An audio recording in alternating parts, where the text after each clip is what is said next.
Hello friends, ఈరోజు ఈ వీడియోలో ఏపీ స్టేట్ ఎంబీబీఎస్ అడ్మిషన్ కోసం మేనేజ్మెంట్ కోటా ఫేజ్ 2కు సంబంధించి web options process notification doctor NTR UHS official వెబ్సైట్లో రిలీజ్ అయిన విషయం మనందరికీ తెలుసు.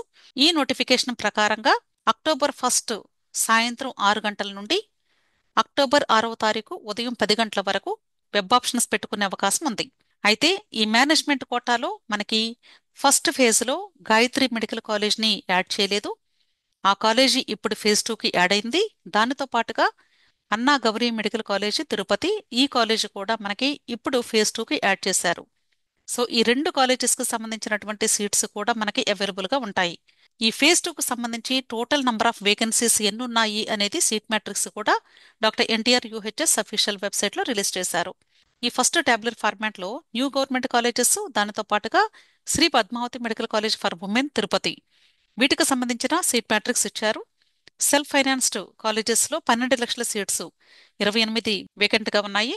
అలాగే న్యూ గవర్నమెంట్ కాలేజెస్లో 20 లక్షల సీట్లు ప్లస్ శ్రీ పద్మావతి మెడికల్ కాలేజ్లో ఉన్న ఎన్ఆర్ఐ కేటగిరీ సీట్స్ అన్ని కలిపి 15 సీట్స్ అవైలబుల్గా ఉన్నాయి. అలాగే ప్రైవేట్ నాన్ మైనారిటీ కాలేజెస్లో కూడా ఎన్ని ఉన్నాయి అనేది ఇక్కడ క్లియర్గా ఇచ్చారండి. ఇక్కడ మీరు గమనిస్తే B1, B2 and CNR. B1 అంటే నాన్ లోకల్ కేటగిరీకి సంబంధించినటువంటి సీట్స్, అలాగే B2 అంటే లోకల్ కేటగిరీకి సంబంధించిన B category seats, cat C అంటే ఎన్ఆర్ఐ కేటగిరీ సీట్స్. ఇవి కాలేజ్ వైజ్గా ఎన్ని వేకెన్సీస్ ఉన్నాయి అనేది కూడా క్లియర్గా ఇచ్చారు. సో టోటల్గా B1 కేటగిరీలో 89 సీట్స్ వేకెంట్గా ఉన్నాయి. అలాగే B2లో 253 సీట్స్ ఉన్నాయి. అలాగే ఎన్ఆర్ఐ కేటగిరీలో 143 సీట్స్ వేకెంట్గా ఉన్నాయి. మైనారిటీ కాలేజెస్ అంటే ముస్లిం మైనారిటీ కాలేజెస్ రెండు ఉన్నాయి, నిమ్రా అండ్ ఫాతిమా. ఈ టూ కాలేజెస్లో కూడా మనకి క్యాట్ బిలో 49 సీట్స్ ఉన్నాయి, ఎన్ఆర్ఐ కేటగిరీలో 26 సీట్స్ అవైలబుల్గా ఉన్నాయి. అయితే ఇక్కడ చాలా మంది అనుకునే విషయం ఏంటంటే సీట్ మ్యాట్రిక్స్ని బట్టి వెబ్ ఆప్షన్స్ పెట్టుకోవాలేమో అనుకుంటూ ఉంటారు. దయచేసి అలా కాదండి. ఇక్కడ కేవలము ఇన్ని వేకెన్సీస్ ఉన్నాయని మాత్రమే ఇచ్చారు. కానీ మీరు గమనిస్తే అప్గ్రేడేషన్కి వెళ్ళే స్టూడెంట్స్ కూడా ఉంటారు. అంటే ఒక కాలేజ్లో ఆల్రెడీ జాయిన్ అయినటువంటి స్టూడెంట్ ఆ సీట్ వదులుకొని వేరే కాలేజీకి అప్గ్రేడేషన్కి వెళ్ళొచ్చు. అలాంటి సందర్భంలో ఇప్పుడు ఇక్కడ ఇచ్చినటువంటి వేకెన్సీ సీట్ మ్యాట్రిక్స్ ప్రకారంగా ఎగ్జాక్ట్గా ఇవే సీట్స్ వేకెంట్ అవ్వవు. సో అప్గ్రేడేషన్ వచ్చి వెళ్ళినప్పుడు ఆ సీటు కూడా అక్కడ వేకెన్సీ రావచ్చు. సో ఇలా మనకి అన్ని కాలేజెస్లో కూడా అంటే సీట్స్ వచ్చే అవకాశాలు ఉన్నాయి. కాబట్టి సీట్ మ్యాట్రిక్స్తో సంబంధం లేకుండా అంటే కాలేజ్ వైజ్గాను లేదా డిస్టెన్స్ వైజ్గా మీకు కంఫర్టబుల్గా ఉండేలాగా మీరు వెబ్ ఆప్షన్స్ పెట్టుకోండి. అయితే ఇక్కడ మీరు గమనించాల్సింది ఏంటంటే ఇప్పటి వరకు ఎవరికైతే సీట్ అలాట్మెంట్ రాలేదో ఫస్ట్ ఫేజ్ మేనేజ్మెంట్ కోటాలో వాళ్ళు అన్ని కాలేజెస్ పెట్టుకుంటేనే సీట్ వచ్చే అవకాశాలు ఉండొచ్చు. అలాగే ఒకవేళ ఆల్రెడీ ఫస్ట్ ఫేజ్లో సీట్ అలాట్మెంట్ వచ్చి ఇప్పుడు అప్గ్రేడేషన్కి వెళుతూ ఉంటే వాళ్ళు మాత్రం ఖచ్చితంగా కొన్ని కాలేజెస్ మాత్రమే పెట్టుకోవాలి.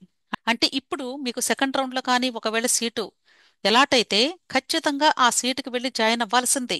కాబట్టి మీరు పెట్టుకునేటువంటి కాలేజెస్ అప్గ్రేడేషన్ కోసం పెట్టేటప్పుడు మాత్రం ఖచ్చితంగా వెరీ ఫ్యూ కాలేజెస్ ఉండేలాగా చూసుకోండి. అంటే 100% ఇప్పుడు అప్గ్రేడేషన్ వచ్చిన కాలేజీకి మీరు జాయిన్ అయి తీరాలి. కాబట్టి ఎందుకంటే దీని ముందు రౌండ్లో ఉన్న సీటు ఆటోమేటిక్గా క్యాన్సిల్ అయిపోతుంది. సో ఆ సీటు క్యాన్సిల్ అవుతుంది. ఇప్పుడు వచ్చినటువంటి సీటు మీరు జాయిన్ అయితేనే ఇప్పుడు మీకు సీటు ఉన్నట్లు లెక్క. అర్థమైంది కదా? సో ఇది జాగ్రత్తగా మీరు ప్రతి ఒక్కరు కూడా ఆలోచించుకొని వెబ్ ఆప్షన్స్ పెట్టుకోండి. అలాగే ఇప్పుడు ఈ మేనేజ్మెంట్ కోటా వెబ్ ఆప్షన్స్ పెట్టుకోవాలి అంటే ఎలా పెట్టుకోవాలి అనేది చాలా మందికి డౌట్. ఇక్కడ మీరు గమనిస్తే ఒక శాంపుల్ వెబ్ ఆప్షన్స్ ప్రాసెస్ చూపిస్తూ ఉన్నాను.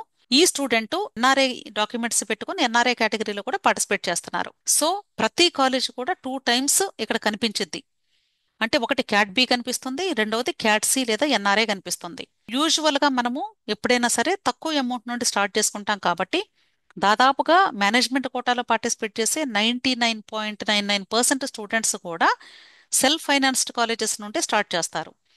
కాబట్టి సెల్ఫ్ ఫైనాన్స్డ్ కాలేజెస్ అంటే ఏంటి? న్యూ గవర్నమెంట్ కాలేజెస్ అని అర్థం. అంటే 12 లక్షల సీట్లు. ఇక్కడ government medical college Eluru cat SF అని ఉంటుంది, అంటే సెల్ఫ్ ఫైనాన్స్డ్ 12 లక్షల సీటు.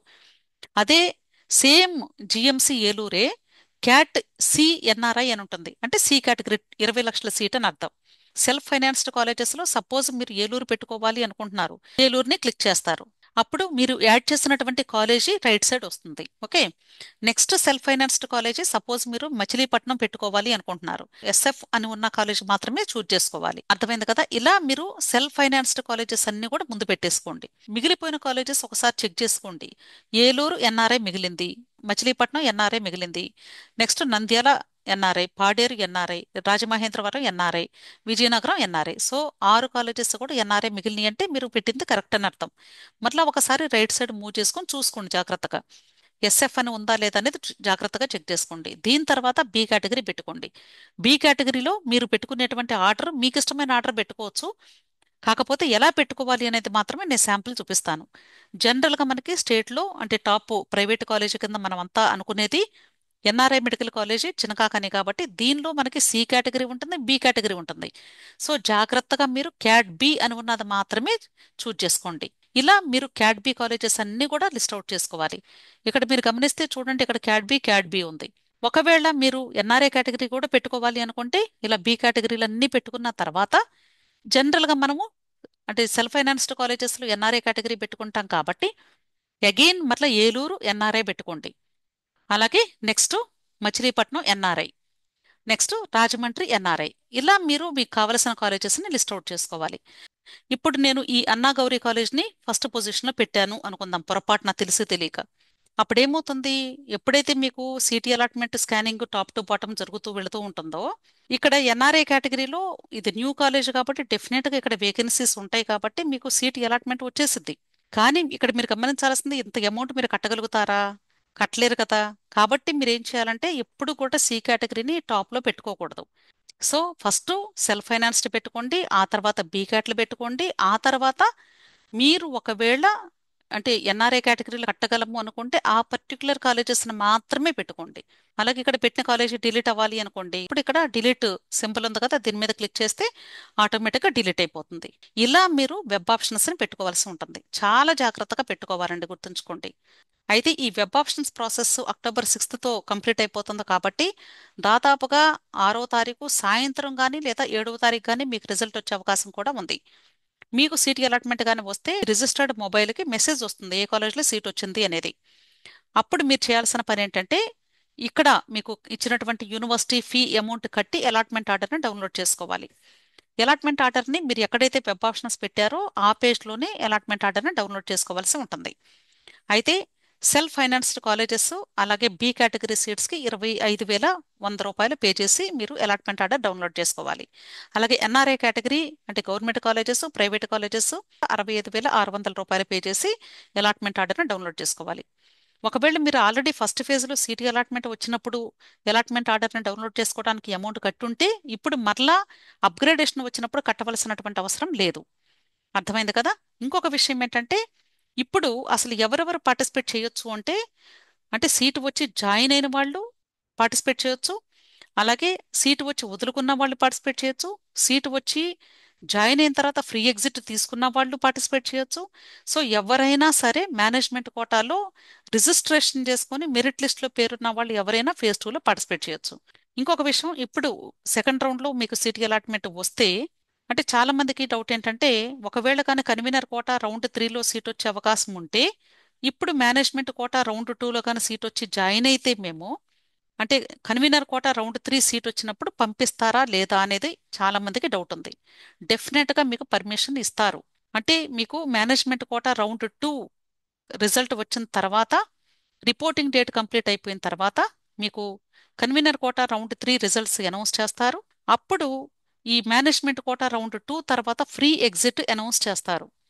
ఆ ఫ్రీ ఎగ్జిట్ టైంలో మీరు ఈ మేనేజ్మెంట్ కోటా కాలేజ్లో జాయిన్ అయినటువంటి కాలేజ్ నుండి రిలీవ్ అయ్యి కన్వీనర్ కోటా రౌండ్ 3లో సీట్ వస్తే వెళ్ళే అవకాశం కల్పిస్తారు డెఫినెట్గా.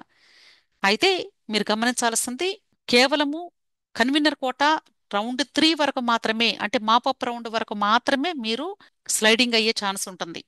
ఒకవేళ మీకు కన్వీనర్ కోటా రౌండ్ 3లో సీట్ రాలేదు అనుకోండి, అంతటితో కన్వీనర్ కోటా జర్నీ కంప్లీట్ అయిపోయినట్లే లెక్క. దాని తర్వాత స్ట్రే వేకెన్సీ రౌండ్కి వెళ్ళలేరు మీరు. ఎందుకు వెళ్ళలేరు అంటే ఇక్కడ మేనేజ్మెంట్ కోటాలో మీరు జాయిన్ అయి ఉంటారు కాబట్టి. జాయిన్ అవ్వకుండా ఉంటే ప్రాబ్లం లేదు, జాయిన్ అయితే మాత్రం వెళ్ళలేరు. అలా కాదు, ఒకవేళ మీకు అంటే కన్వీనర్ కోటాలో లాస్ట్ రౌండ్లో సీటు వచ్చే అవకాశం అంటే 100% ఉంది అనిపించింది అనుకోండి, అప్పుడు అసలు మేనేజ్మెంట్ కోటాలో మీరు జాయిన్ అయి ఉండకూడదు. అర్థమైంది కదా? సో దయచేసి ఈ రూల్స్ గుర్తుంచుకోండి. ఆల్రెడీ దీనికి సంబంధించిన వీడియో నేను ఇంతకుముందు చేశాను. ఆ వీడియోని దీనికి లాస్ట్లో మీకు పిన్ చేస్తాను. ఆ వీడియోని ఒకసారి వినండి. సో జాగ్రత్తగా ఈ ప్రాసెస్ కంప్లీట్ చేసుకోండి. ఏదైనా డౌట్ ఉంటే టెలిగ్రామ్ గ్రూప్ ఉంది, దానిలో జాయిన్ అవ్వండి. అక్కడ మీ యొక్క డౌట్స్ని క్లారిఫై చేసుకోండి. విష్ ఆల్ ది బెస్ట్ అండి. వీడియో నచ్చితే లైక్ చేయండి, మీ ఫ్రెండ్స్ కూడా షేర్ చేయండి. అలాగే నా ఛానల్ తప్పకుండా సబ్స్క్రైబ్ చేసుకోండి. Thank you.